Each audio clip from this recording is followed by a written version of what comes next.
Hey guys, it's Toy Hunter Tony here. Welcome to episode 19 of this week's Behind the Hunt. Hey, this week's Behind the Hunt podcast. Welcome to my podcast where we sit down and we talk. We're behind our normal show.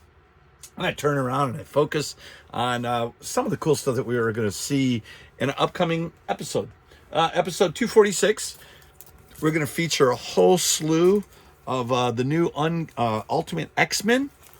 And then I got a couple extra. I got a Spider-Man and a couple more Black Panthers to share with you. But we'll get a preview of that, so you get to see that here first. And then also we are going through that 30-year-old collection of magazines and other odds and ends. And I've come across these promo sheets from various cards. We'll talk about those. Those are from the mid-'90s, early '90s. Excited. I have no idea what the value is. Nick pulled them out. But you guys seen this? This is from Mirage Mini Comics, Mirage Studios.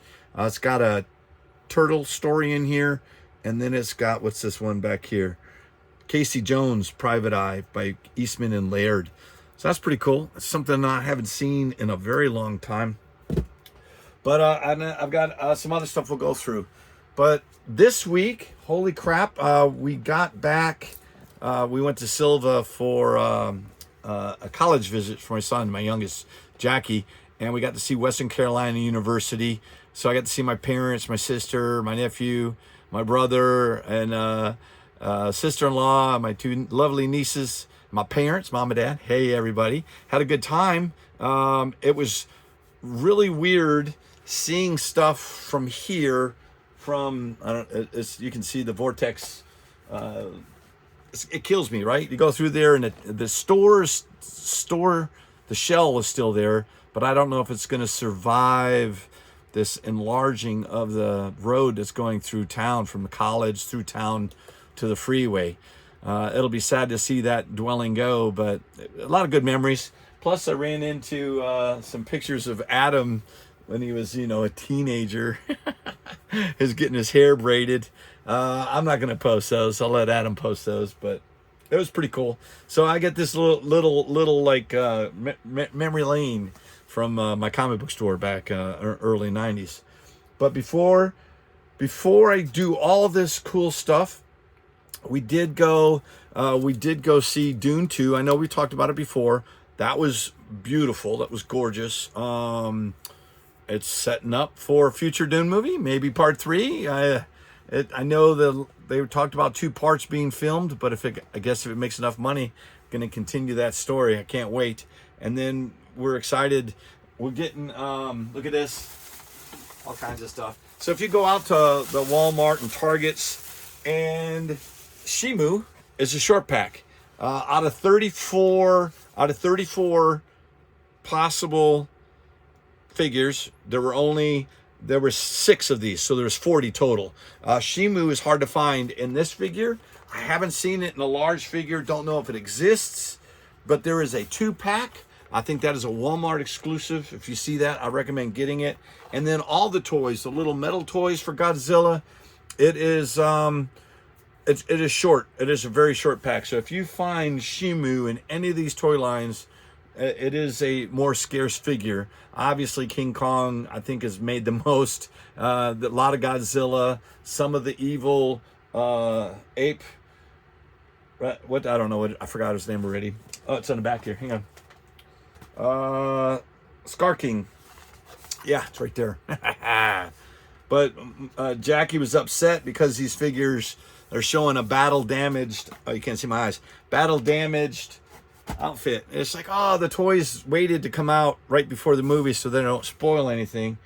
But I'm kind of hoping that they beat the hell out of each other and then they team up at the end. I don't know. There's got to be a bigger threat. They're talking about a bigger threat, so who knows where the monster universe is going to. But that was one thing that was really, really excited about. And then are you guys going to watch the Mike Tyson Jake Paul thing on Netflix coming up? I am. I think Tyson's going to destroy that kid. I think he might have bitten off more than he can chew.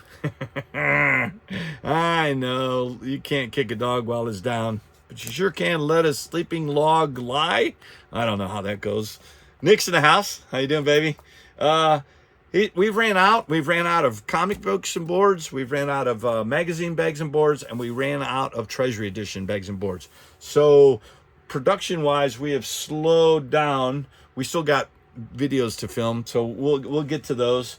But we'll have to get some more materials here, either the end of this week, beginning of next week. I think they're coming in, and we're going to get a bunch of them. So we'll be back at it. And then, all right, I'm going to go ahead and preview this. This is the upcoming episode. Did I sit that down somewhere? Let's see if I buried it. Let's see. Yep, it's episode 246, top 10, upcoming.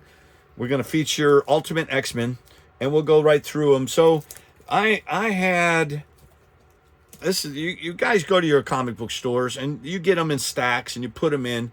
But then you pull them out, and you put them in bags and boards. And these prices reflect this, right? So these corners, I'm trying not to see. I don't know if you can see them. These corners look like the box got damaged during shipping. And I bought these. I'm a local comic shop. I did not notice the creases down in the corners, but shit happens. And since these are Ultimate X-Men #1, I don't know if there's any more I can go get to replace these ones or just buy clean ones. But I think I'm going to end up selling these just for cover price. They go between $5 and $15, $6 cover price with a bag and board. Yeah, that hurts my heart a little bit. But it happens. But you got to do your due diligence when you're buying your big stack of comics. And sometimes they're all damaged. Sometimes only some of them are damaged. Just do your due diligence. Anyways, that was number 10 and number 9. That is cover A.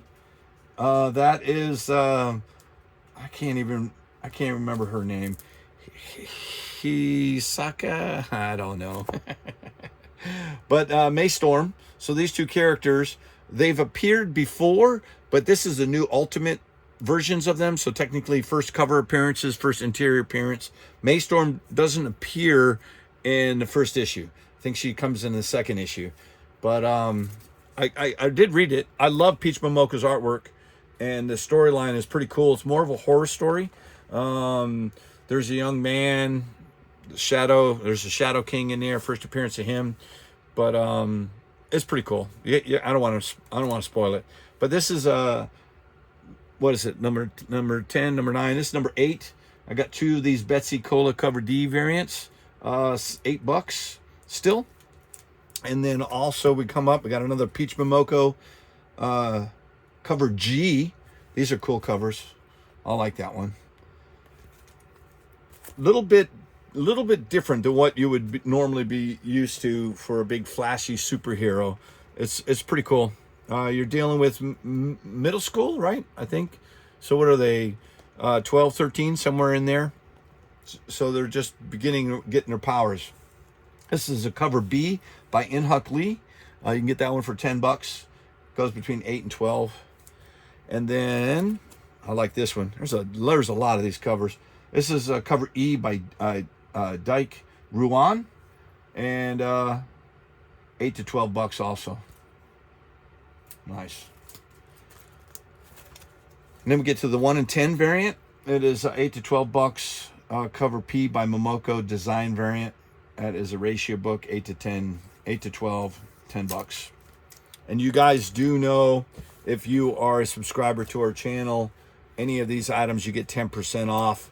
And then if you check out our top 10, you know, if you stick around to the end of the video, you can save 25% off all these bad boys. Look, this is beautiful 1 in 25 cover Q, AKA, is that AKA? Is that an abbreviation? But yeah, it's a nice looking cover. And then we got another, look, we're going to jump to another 1 in 10 ratio cover P by Caselli for Ultimate Black Panther. That's gorgeous. 25 on that one. And then this is something I have not owned before, seen before. This is cover C by Darbo. That is gorgeous. Like that one. That one goes between 20 and $30. Good pickup for 25. Now we get down to the last couple. Look, this is a third printing of Spider-Man, Ultimate Spider-Man #1. Goes between $50 and $70. That's the 1 in 25 ratio of cover 46. What the hell? That's a lot of covers. Yeah, you go to read the UPC, it says 46. So that's what I put down here. This is Ultimate Spider-Man #1, third printing, $60. That is nice. And then last but not least, the bonus of this week and the next video is going to be Ultimate X-Men #1. It's a 1 in 100 ratio by Mark Brooks. It's gorgeous. $60 to $100. You can get it for $80. It's gorgeous. And that is our upcoming 246. So you're behind that. The X-Men, in my opinion, right, is more reserved than Black Panther or Spider-Man. Issue 2 came out. Issue 3 is coming out for Ultimate Spider-Man. We're waiting on Ultimate Black Panther #2, and then of course X-Men 2. But I've read all of them. Definitely worth a pickup at your local comic shop. All right, let me get that out of the way. I'm going to sit this over here for Nikki, because that's going to be our next top 10 video. We got that all set up and ready to go. Thank you, Nick. We'll take care of that. And then we have, where'd it go? We haven't put our stuff away from the last time. What we came across was a bunch of oddball stuff. So that is a vinyl decal from Batman, right? The Prince symbol, right? That's awesome. Have no idea, but it was snuck in there. You know, I'm a big Prince fan. And then I got to turn it on. Next Generation, July 1998. PlayStation, Nintendo 64. A lot of these old gaming magazines have some value. And then I come across Godzilla, the official poster magazine. Since we're talking about Godzilla, that was pretty cool to see. But a bunch of odds and ends. PlayStation magazine. What is that?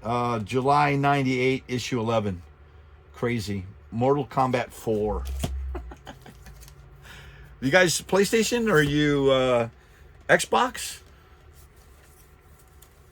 I'm waiting. Nikki's back there. Nintendo 64. Yeah, we play them all. Look, this is another Resident Evil. Love that series. What was this, Nick? This is from 1999, February, issue 18, volume 3.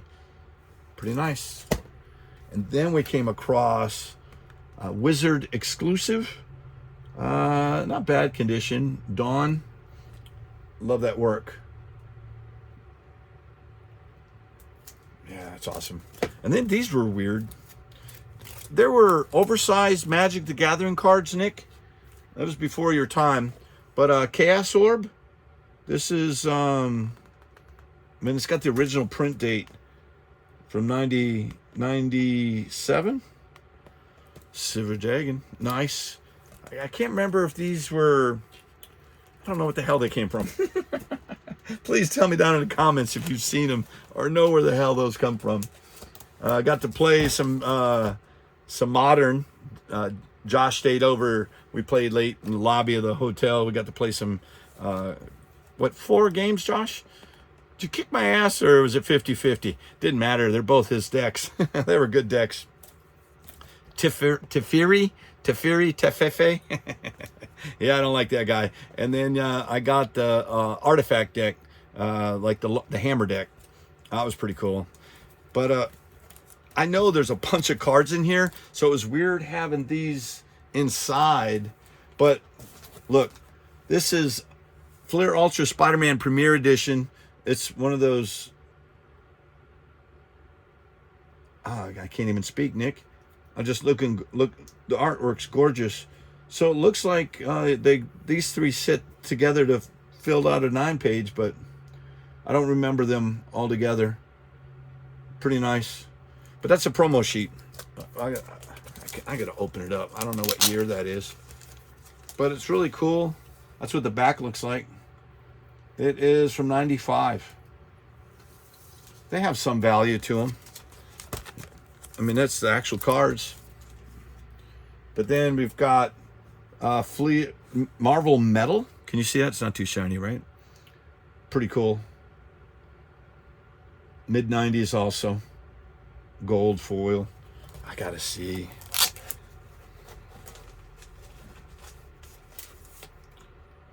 1995.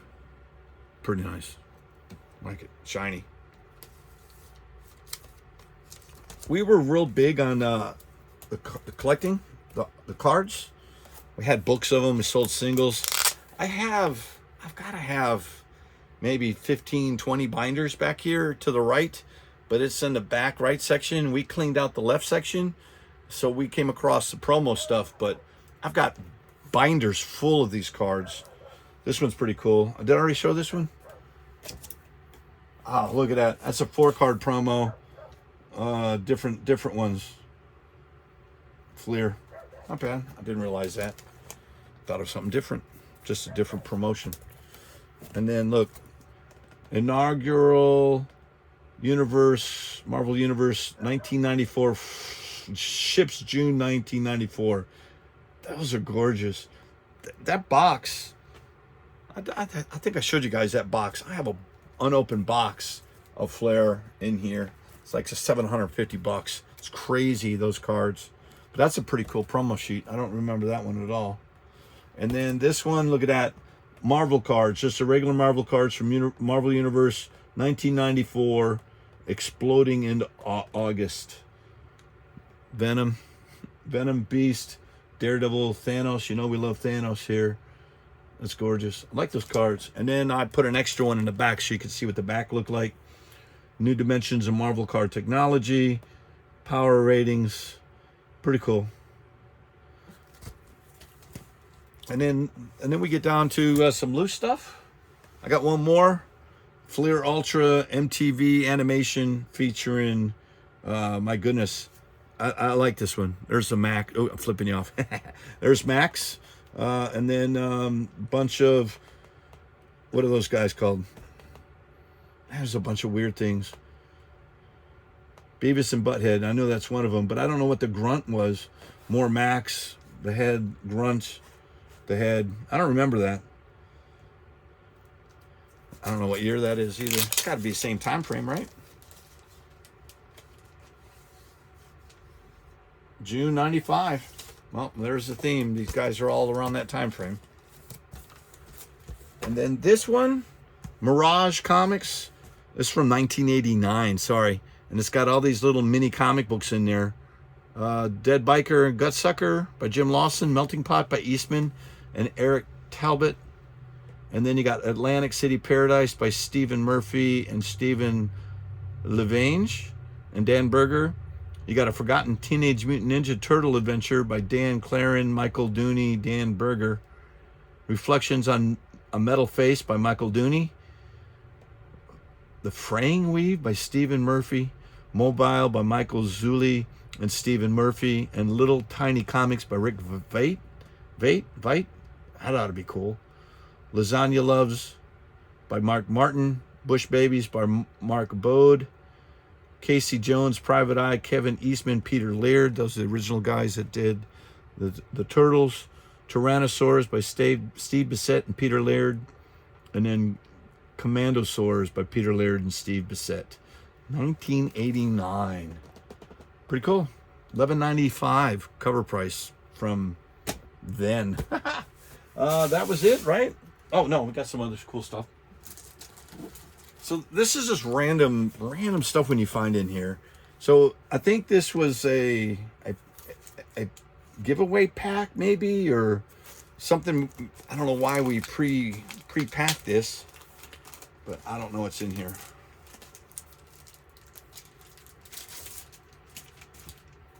Oh, Bisley beats up Santa Claus. What a weirdness on that cover. Looks like raised parts of this cover, but Bisley, written by Warner and Grant. Dreadful Season. When is this? That hurts me. Why don't we have a date on here? No copyright. Weird. but I think it's, I don't know if it's reprints of of Judge Dredd.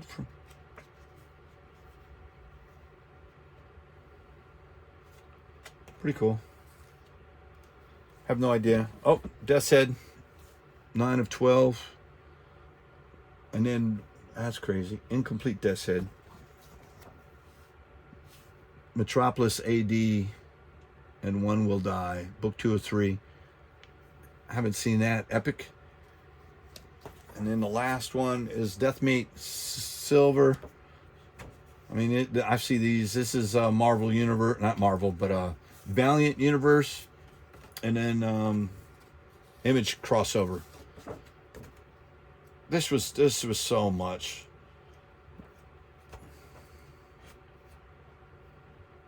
Pretty cool. I mean, it's got a couple tinks in it, but I mean, it's like a buck book at best. Weird. I have no idea what those were together for. Hey, Jan, do you remember what that was? Do I have everything? I got Star Wars Insider. Look, it says P.O. Box, Colorado, supplement to the Star Wars Insider. So if you subscribed to the monthly magazine, they sent you cool stuff. And Insider card, official Jedi Knight. I can put my name and number on it. And then I think this is a sticker. Star Wars Insider. Yeah, it might be a sticker. And then these are postcards. Yep. Shield of Lies cover art. 96. I think these are, oh yeah, these are the fronts of the comic books. Children of the Jedi. Beautiful. I think this was Dark Horse stuff.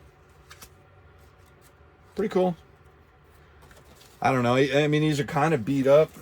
It says, welcome to the club. Toy Hunter Club. No. Star Wars fan club member. You get a poster. Nice. George Lucas. Just in case you needed a picture of George Lucas on your wall. Not pretty cool. I like it. 1997. It's a little beat up, but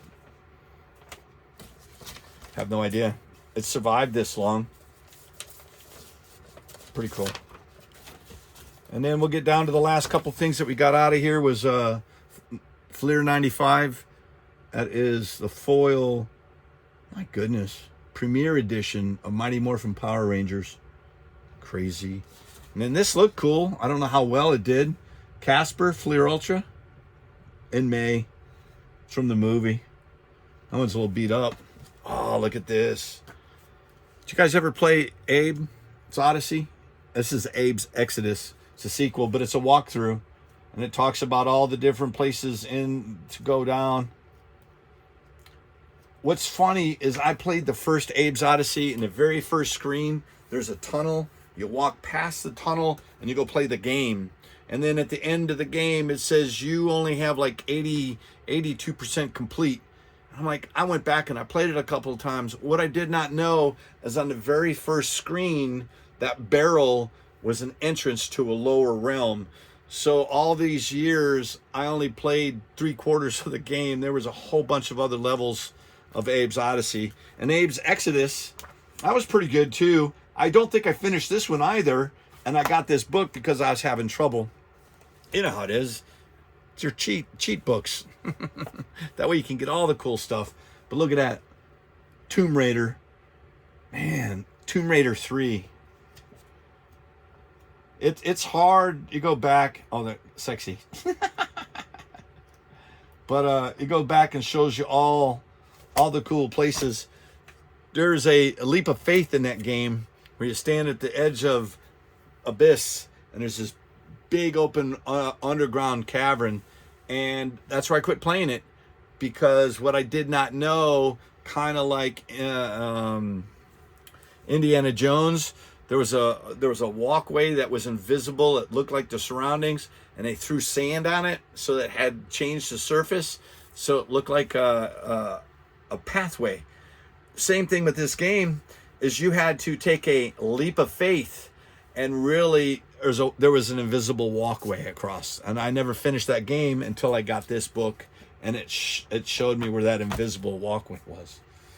All right, we're done, right, Nick? He said, I'm just talking. He said, I'm just showing you. That's what this is. We're just showing. Like, have you ever seen this before? Or that? What the hell are these, right? So I was looking on the back, and they're from Crown Prince. They're in Spartanburg, North Carolina. Protected prints from scratches and extreme heat. 8x10s. Even got their phone number and their address, P.O. box. So maybe these were samples of artwork I could buy, or I bought them. I thought they were cool. Gorgeous. I have no idea what else we'll find in there. All right. That's it. Oh, one more thing. Where'd it go? So, we were talking about all those Hot Wheels. I go in there and they had that Godzilla display and I got Shimu. And then they had a Hot Wheels display. And I looked through it. And what's really cool is if you turn this up a little bit, you can see the treasure hunt symbol on the inside. This is not a super treasure hunt. This is just a regular treasure hunt. It is Batman Forever 106 of 250. Literally just out of their shipping case today. 10 to 20 bucks. Not bad for just finding a regular treasure hunt. But I'm going to put that up there. You can take the Hot Wheels from the collector, but you can't take the collector from the Hot Wheels or something like that. I don't know how that goes. All right, we're out of here. We'll have some more cool stuff from our collection of magazines and cards on our next one. We'll get this to you on the next top 10. And then you saw them here first, so you get first crack at them. And then we've got some new books to release recently, and then we still got last week's books here we need bags and boards for. Other than that, I think we're getting close to get caught up. 247, episode 247, just to talk about it, that was from episode 89 on the hunt from Legion. That will be our next top 10 that will feature. And then we've also got Tony versus Nick, our little hunt battle. And then we've got treasure hunts. And then we've got graphic novels that we got to get to you. So we got a lot of cool stuff coming in the future. Guys, I want to say thanks for hanging out with me.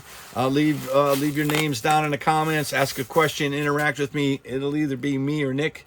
I'm less snarky than I was going to call him Nick. Nick's a little snarky, but that's okay. We used to call him Snarky and Hutch. Michael was Hutch. He was snarky. All right, I'm out of here. I'll see you guys soon on the next hunt. Bye-bye.